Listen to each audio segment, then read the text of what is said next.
Salam sejahtera, selamat datang ke channel Current Sphere. Jangan lupa like, share, dan subscribe. Tiada kompromi terhadap pihak terlibat ideologi pengganas. Saifuddin Putrajaya. Kerajaan bertegas tiada sebarang kompromi terhadap mana-mana pihak yang menjadi penghasut, pelaku, penyokong, dan pemberi simpati buat elemen ekstremisme, radikalisme, dan keganasan di negara ini. Menteri Dalam Negeri Datuk Seri Saifuddin berkata, pihak berkuasa juga akan mengambil tindakan penguatkuasaan paling berat ke atas golongan yang terlibat dengan kegiatan jenayah tersebut. Katanya, kerajaan memberi jaminan bahwa masyarakat umum tidak perlu merasa gusar terhadap tahap keselamatan dan ketenteraman awam di Malaysia. Hal ini didorong oleh kecekapan dan ketangkasan Polis Diraja Malaysia menangkis ancaman ekstremisme, radikalisme, dan keganasan di peringkat awal yang menjadi manifestasi kesiapsiagaan dan kompetensi pasukan dalam mendepani sebarang ancaman pada setiap masa. Orang ramai, aktivis masyarakat, organisasi serta badan bukan kerajaan, pihak swasta dan semua pihak juga digesa untuk bekerja sama menggembleng usaha bagi bersama-sama menangani ancaman ini daripada menggugat perpaduan dan keamanan negara. Katanya, ketika sidang akhbar khas di Kementerian Dalam Negeri di sini pada Isnin. Turut hadir Ketua Polis Negara Tan Sri Razarudin Hussain dan Timbalan Pengarah Cawangan Khas 2 Bukit Aman Datuk Abdul Aziz Abdul Majid. Sementara itu, Saifuddin pada masa yang sama turut menggesa rakyat negara ini supaya terus prihatin dan peka terhadap ancaman bentuk baharu menerusi teknologi moden ketika ini. Ini karena katanya media sosial dilihat menjadi medium untuk menyebarkan fahaman keganasan.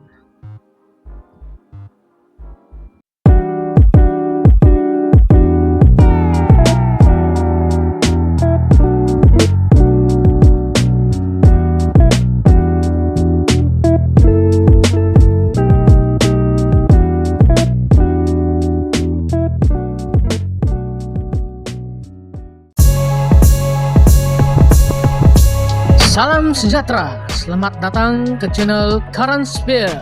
Jangan lupa like, share, dan subscribe. Baru-baru ini terdapat satu isu yang hangat diperkatakan, di mana isu tersebut adalah isu penyertaan syarikat BlackRock dalam penstrukturan semula kepentingan Malaysia Airport Holding Berhad. Dan perkara ini telah menimbulkan kemarahan, ketidakpuas hatian daripada pelbagai pihak, terutamanya pihak pembangkang. Namun, Perdana Menteri mempunyai alasannya sendiri dan mengingatkan bahwa isu ini janganlah dijadikan wayang politik. Mari kita dengar penjelasan Perdana Menteri. Perdana Menteri ingatkan semua, khususnya PN, tak jadikan isu BlackRock sebagai wayang politik. Perdana Menteri Datuk Seri Anwar Ibrahim mengingatkan semua pihak, khususnya pembangkang, supaya tidak menjadikan isu penyertaan syarikat BlackRock dalam penstrukturan semula kepentingan Malaysia Airport Holding Berhad (MAHB) sebagai wayang politik. Beliau berkata mana-mana pihak berhak untuk tidak bersetuju dengan kerajaan. Namun pada masa yang sama tidak boleh menafikan usaha kerajaan di dalam menyuarakan isu di Gaza. Beliau berkata, jangan guna isu ini karena isu ini seharusnya menyatukan kita. Maksudnya isu BlackRock dengan isu serangan di Gaza. Sambungnya lagi, siapa yang mengizinkan Serikat Israel beroperasi di sini dulu? Katanya ketika ditemui selepas menunaikan sholat Jumat di Masjid Tun Abdul Aziz di Petaling Jaya hari ini. Perdana Menteri berkata kerajaan mengambil pendirian tegas untuk membatalkan kerjasama dengan semua syarikat yang membuka operasinya di Israel. Bagaimanapun, beliau berkata tindakan sama tidak boleh diambil bagi syarikat-syarikat berkaitan Israel yang beroperasi di negara lain buat masa ini, bagi memastikan ekonomi negara tidak terjejas.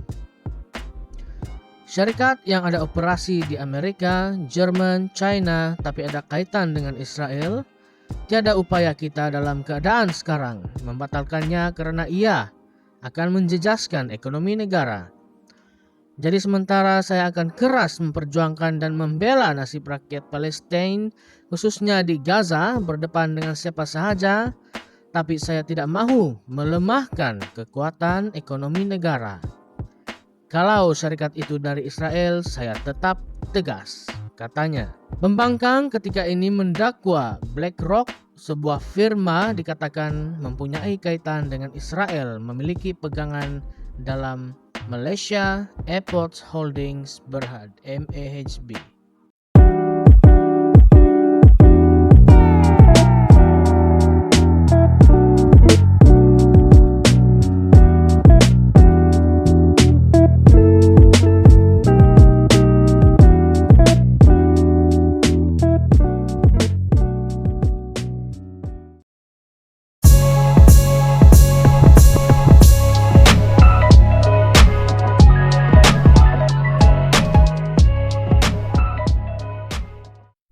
Israel jadikan Gaza neraka di dunia. PBB. New York. Ketua Hal Ehwal Kemanusiaan Pertubuhan Bangsa-Bangsa Bersatu (PBB), Martin Griffiths, berkata pengeboman Israel di Gaza sejak 7 Oktober 2023 menjadikan sektor yang dikepung itu sebagai neraka di dunia. Griffiths berkata dalam satu kenyataan pada Isnin bahwa penyaluran bantuan kemanusiaan kepada penduduk semenanjung Gaza yang berada di ambang kebuluran adalah hampir mustahil, lapor agensi berita dan penerangan Palestina, WAFA. Beliau menyatakan infrastruktur di semenanjung Gaza mengalami kerusakan yang teruk dan terdapat pempolitikan bantuan di tengah-tengah penularan kelaparan dan penyakit dalam kalangan orang awam. Beliau juga menegaskan bahwa petugas kemanusiaan dan PBB di Gaza telah terbunuh dalam jumlah yang tidak munasabah. Ketua Hal Ehwal Kemanusiaan PBB itu berkata, senjata terus memasuki Israel dari Amerika Serikat dan negara-negara lain, walaupun terdapat kesan dahsyat serangan terhadap orang awam di Gaza. Sementara itu, angka kematian akibat serangan genosid Israel di Gaza meningkat kepada 37.337 orang, menurut agensi perubatan pada Ahad. Bilangan mangsa yang cedera pula mencecah 85.229 orang, lapor agensi berita dan maklumat Palestina. Dalam tempo 24 jam yang lalu, tentara pendudukan Israel melakukan 4 pembunuhan beramai-ramai di semenanjung Gaza, mengakibatkan 41 terbunuh dan 102 lagi cedera. Selain itu, sekurang-kurangnya 10.000 orang masih hilang dipercayai maut di bawah runtuhan bangunan. Serangan Israel juga menyebabkan hampir 2 juta orang dipindahkan secara paksa dari seluruh semenanjung Gaza, dengan sebahagian besar daripada mereka terpaksa berkumpul di Rafah yang padat.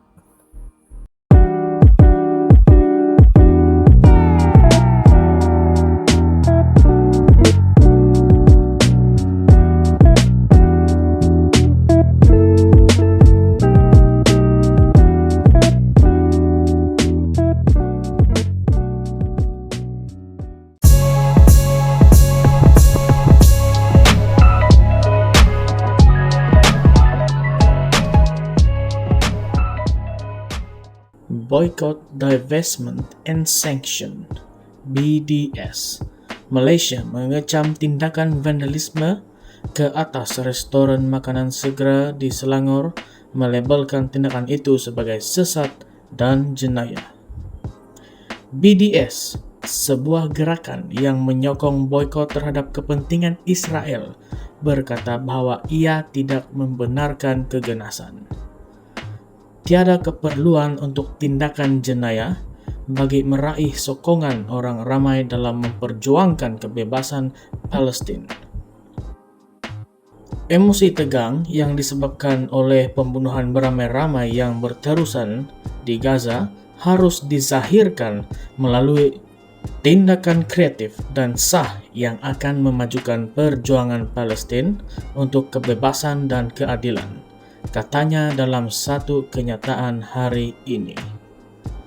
BDS menegaskan rakyat Malaysia digalakkan untuk menggunakan hak perlembagaan mereka memboikot syarikat dan jenama yang disenaraikan dalam senarai boikot rasmi BDS. 7. Kes vandalisme melibatkan restoran makanan segera dilaporkan baru-baru ini dengan grafiti berkaitan boikot dikaitkan dengan konflik Palestina-Israel. Ketua Polis Selangor, Husin Omar Khan, berkata kejadian ini berlaku di negeri itu antara 28 dan 31 Mei. 4 kes di Sungai Buloh, 2 di Petaling Jaya, dan 1 di Kajang, di mana bendera Israel turut ditampal di premis itu. Dalam satu kenyataan semalam, pengarah urusan McDonald's Azmir Ja'far berkata, perbuatan vandalisme pada papan tanda, papan iklan, dan di kebanyakan restorannya di seluruh negara telah meningkat dari segi kekerapan dan keterukan. Azmir berkata tindakan ini menyebabkan kemudaratan dan kesusahan yang ketara kepada kaki tangan mereka dan juga masyarakat sekeliling. Menurutnya, beliau menghormati hak untuk menyuarakan pandangan tetapi menggesa semua orang supaya mengelak daripada merosakkan harta benda.